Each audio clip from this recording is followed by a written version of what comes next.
Estamos de vuelta aquí en primera edición de CNN Chile. Quedan solo 3 días para que comience la fase oral del juicio marítimo en La Haya. Hoy los presidentes Piñera y Ollanta Humala declararon que van a respetar el fallo de la Corte Internacional. Queremos ahondar en este proceso. Para eso está con nosotros el asesor jurídico técnico de Chile para La Haya, Andrés Jana. Señor Jana, ¿cómo está? Muy buenas tardes. Buenas tardes. Hola. Bien, gracias. El lunes comienza esto con la exposición de Perú, que se va a prolongar por lunes y martes en un primer turno. ¿Qué podemos esperar de esa primera exposición de Perú y concretamente del primero que va a hablar, que es Alan Wagner, que es más bien un político? Bueno, la tradición en la Corte es que los primeros 30, 35 minutos son de la gente.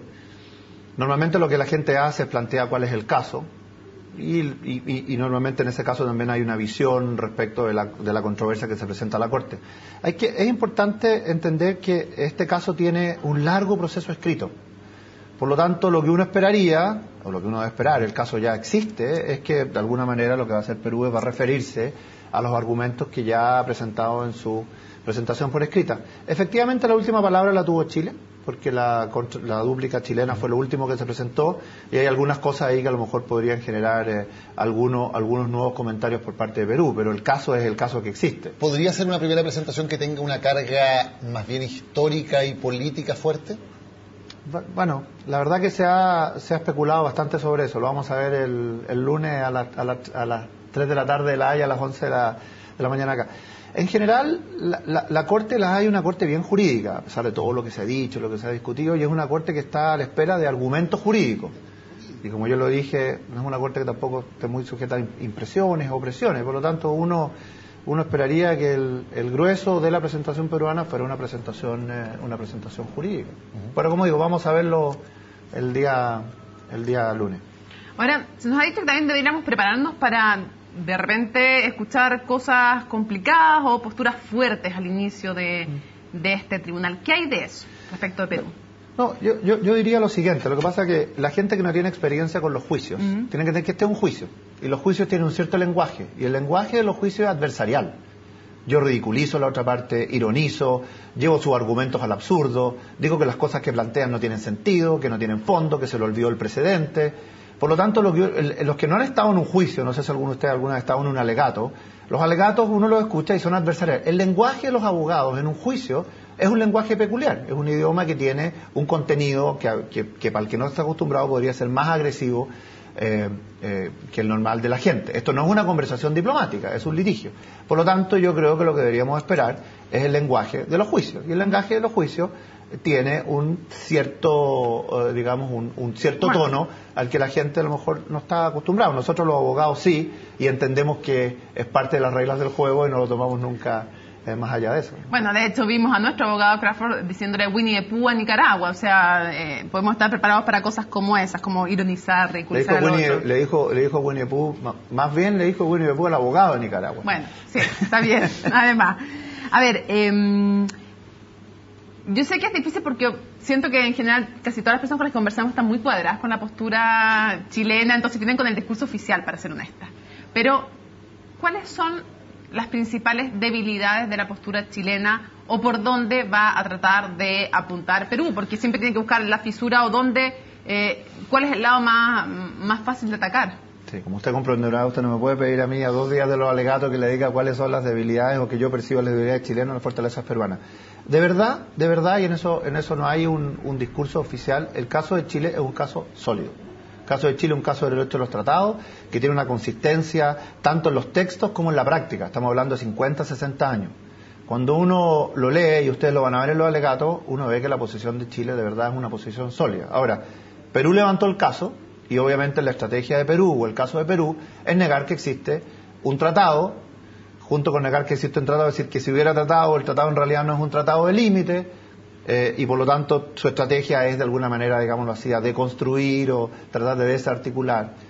Por ahí va a ir, en el fondo probablemente por ahí va a ir. No hay muchas sorpresas, ustedes lo han visto, ha habido muchas publicaciones donde aparece y en el fondo este es un caso en el cual la posición de Chile es hay un tratado de límite vigente y por lo tanto lo que tiene que hacer Perú o lo que ha hecho Perú es tratar de negar ese tratado de límite y tratar de alguna manera negar también todas las normas que conforme la Convención de Viena de Derecho a los Tratados hacen que ese tratado deba ser interpretado como Chile sostiene que debe ser. Sobre lo que pasó entre Colombia y Nicaragua, primero y durante muchos días se nos estuvo diciendo, sobre todo a través de la Cancillería, el mismo agente Van Claveren, que no tenía nada que ver con Chile, que era como mezclar peras y manzanas, etcétera. Luego el propio presidente Piñera dijo que estaba preocupado por lo que había pasado en el fallo entre Colombia y Nicaragua.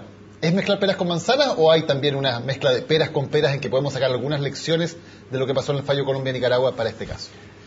Yo me quedo con la primera declaración del agente Van Claveren, de una mirada puramente técnica, jurídica, que es la que a mí me corresponde. Nicaragua-Colombia se había resuelto ya el 2007 que no había un tratado de límite vigente. Yo estuve en los alegatos de Nicaragua-Colombia. Y los que tuvimos los alegatos sabía que el resultado para Colombia no iba a ser el que Colombia tiene hoy día.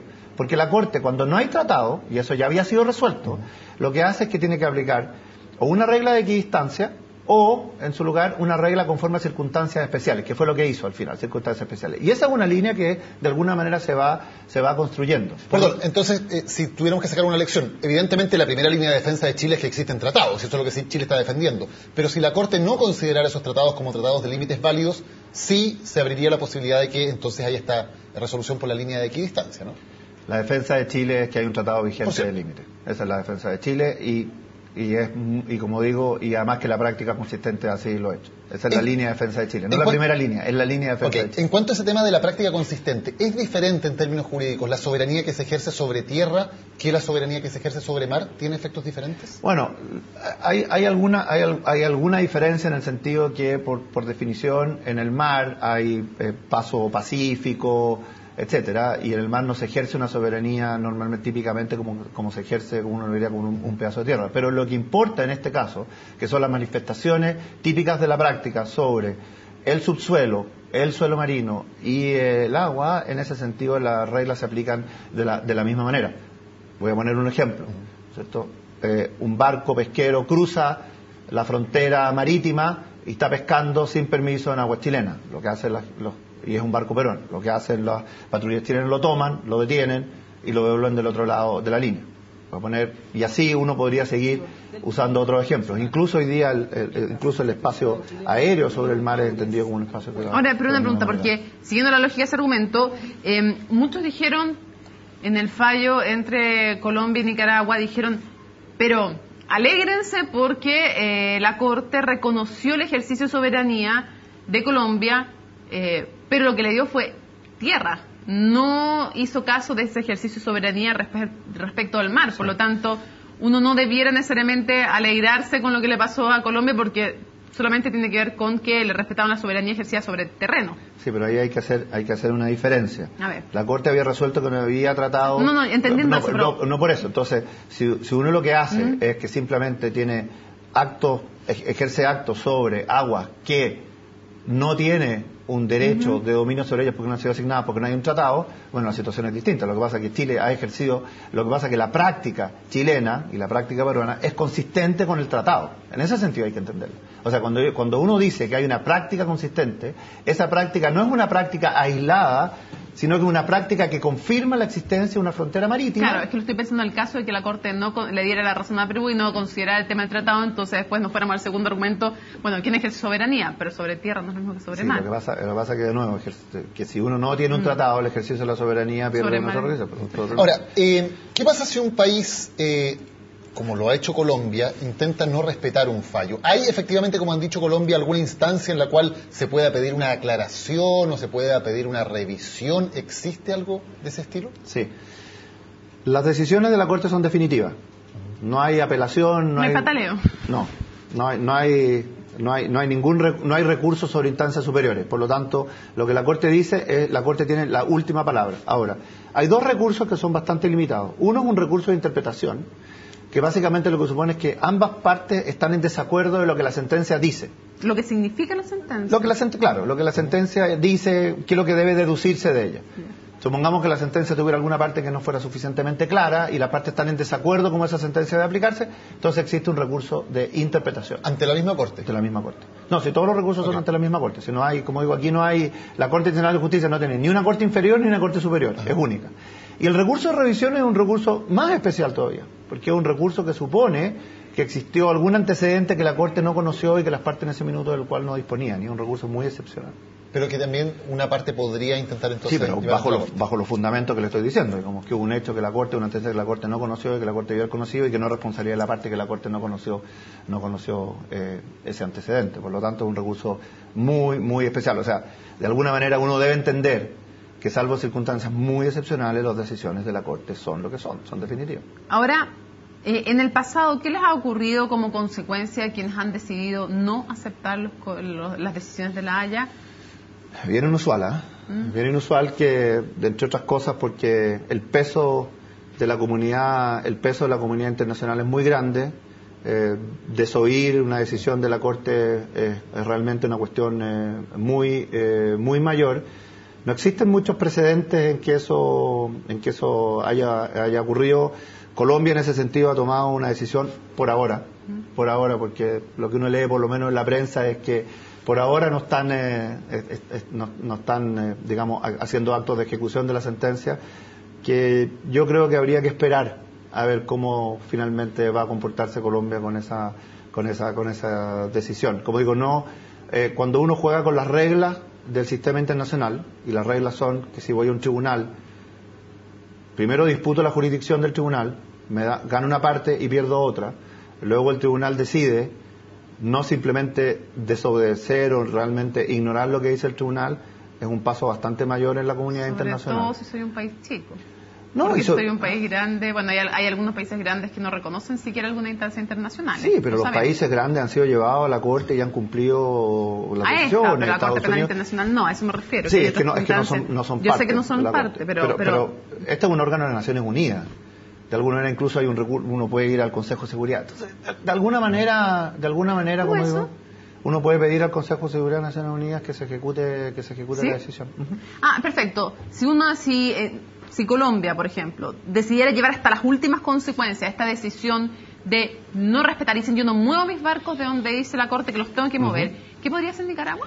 Nicaragua podría ir al Consejo de Seguridad de las Naciones Unidas y pedir que se adopten actos para que se observe la sentencia. Ahora, al final, obviamente que en último término, ¿no es cierto?, el Consejo de Seguridad tiene ciertas capacidades limitadas también Pero en teoría, el Consejo de Seguridad de Naciones Unidas podría aprobar el uso de una fuerza multinacional para obligar a un país a que cumpla una sentencia. No.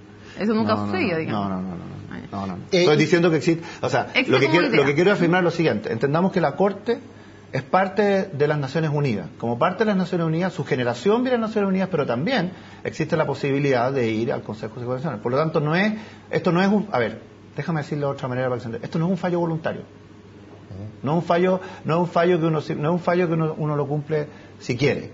Ahora, uno puede, claro, decidir no hacerlo, pero es un fallo obligatorio. Teniendo en cuenta eso, que no es un fallo voluntario, que es un fallo obligatorio, ¿qué le parece, por ejemplo, lo que dijo el expresidente Frey en términos de que si este era un fallo salomónico era algo que Chile no podía aceptarlo? Sí, yo hice estaba en Holanda, hice una entrevista y algo dije, a mí me parecen, a ver, yo creo que ha habido suficientes declaraciones, yo soy abogado y no me corresponde a mí ni interpretar ni comentar los comentarios políticos que se hagan o los que hagan los expresidentes. Creo que eso no corresponde a alguien que está en el equipo jurídico. Creo que tanto el canciller Moreno como el gobierno ha hecho bastantes declaraciones en la línea. Hoy día entiendo que hubo una reunión del presidente Piñera con Ollanta Humala, el presidente Humala, y hicieron una declaración en sentido. Ahora, lo que sí puedo decir es que, como lo dije en su minuto, yo creo que hay que ser capaces de distinguir lo que son expresiones políticas legítimas en el contexto de que la gente opina, pero no se puede deducir de eso que existan, ¿no es cierto?, acciones concretas, como se decía en Perú, que Chile está haciendo en un sentido o en otro. Entonces yo como digo, en ese sentido creo que lo que ha dicho el gobierno creo que pone las cosas en su correcto lugar. Andrés Janas, le agradecemos muchas gracias por haber estado hoy con nosotros aquí en CNN Chile. Gracias a ustedes. Muchas gracias. Vamos a la pausa. Sí, un tema del que seguiremos hablando y harto en las próximas semanas. Sí. Pausa y ya estamos de regreso.